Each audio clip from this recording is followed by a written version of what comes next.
Satyabama Institute of Science and Technology, Chennai and Sriperumbudur.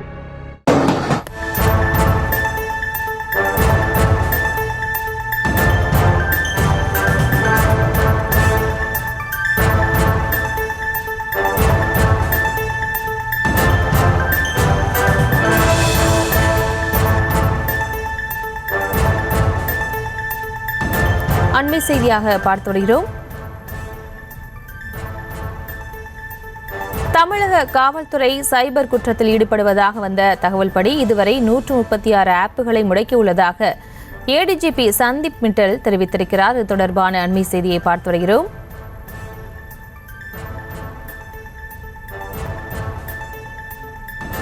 கடந்த December மாதம் 135 வழக்குகளில் தொடர்புடையவர்கள் கைது செய்யப்பட்டிருக்கிறார்கள் எனவும் அவர் தெரிவித்திருக்கிறார். 136 செயலிகள் முடக்கப்பட்டிருப்பதாகவும் சந்தீப் மிட்டல் தெரிவித்திருக்கிறார். அது தொடர்பான அண்மை செய்தியை பார்த்து வருகிறோம். விவரங்களோடு இணைகிறார் செய்தியாளர் முரளி. முரளி, வணக்கம். விவரங்களை வழங்கலாம்.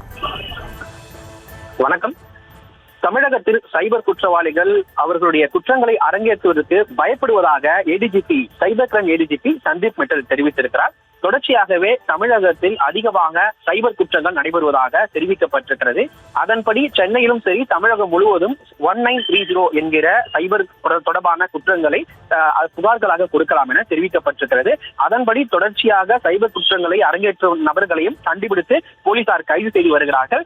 இந்த நிலையில் இதுவரை தமிழகத்தில் இந்த குற்றங்களை ஈடுபடுத்தக்கூடிய 136 ஆப்புகளை சைபர் கிரைம் முடக்கி இருப்பதாக ஏடிஜிபி தகவல் தெரிவித்திருக்கிறார். குறிப்பாக கடந்த டிசம்பர் மாதம் மட்டும் இந்த சைபர் குற்றத்தில் அரங்கேற்றிய 135 வழக்குகளில் 76 குற்றவாளிகளை ஒரே நாளில் கைது செய்து அவர்களிடம் மேற்கொள்ளப்பட்ட விசாரணையில் அவர்கள் 40 கோடி ரூபாய் வரை பொதுமக்களை ஏமாற்றியது விசாரணையில் தெரிய வந்திருக்கிறது. அது மட்டுமல்லாமல் கடந்த 3 ஆண்டுகளில் சைபர் தொடர்பாக வரும் புகார்களுக்கு உடனடியாக CSR போடப்பட்டு வழக்குகளும் பதிவு செய்யப்பட்டு அந்த மாநிலத்திற்கே சென்று அந்த குற்றவாளிகளை கைது செய்யப்பட்டு அவர்களும் விசாரணை நடத்தப்பட்டு வருவதாகவும் சைபர் அதிகாரிகள் தெரிவித்திருக்கிறார்கள். கடந்த 2022ஆம் ஆண்டு பார்த்தோம் என்றால் 61,000 வழக்குகள் பதிவு செய்யப்பட்டிருப்பதாகவும், அதாவது 61,000 புகார்கள் பதிவு செய்யப்பட்டு அதில் வழக்குகள் பதிவு செய்யப்பட்டிருப்பதாகவும், 2023ஆம் ஆண்டு 95,000 புகார்கள் வந்திருப்பதாகவும், கடந்த ஆண்டு மட்டும் 1,27,000 புகார்கள் வந்திருப்பதாகவும்,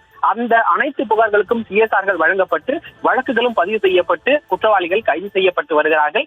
இந்த நிலையில் இது போன்ற புகார்கள் வரும் பொழுது உடனடியாக 1930 என்கிற தொலைபேசிக்கு தொடர்பு கொண்டால் உடனடியாக அந்த பொதுமக்கள் ஏமாறக்கூடிய அந்த பணம் திரும்ப பெறப்படும் எனவும், குறிப்பாக பொதுமக்கள் ஏமாறக்கூடிய அந்த சைபர் குற்றவாளிகளை தொடர்ச்சியாக கண்காணித்து வருவதாகவும் சைபர் அதிகாரிகள் தெரிவித்திருக்கிறார்கள். மேலும் இது தொடர்பான புகார்கள் வரும் பட்சத்தில் உடனடி நடவடிக்கை எடுக்கப்பட்டு வருவதாகவும், இந்த தகவல் சைபர் குற்றவாளிக்கு தெரிந்த காரணத்தினால் அவர்கள் தமிழகத்தில் இந்த குற்றங்களை அரங்கேற்றுவதற்கு தற்போது பயப்பட்டு வருவதாகவும் சைபர் ஏடிஜிபி தகவல் தெரிவித்திருக்கிறார். விவரங்களுக்கு நன்றி Murali. Satyabama Institute of Science and Technology, Chennai and Sriperumbudur.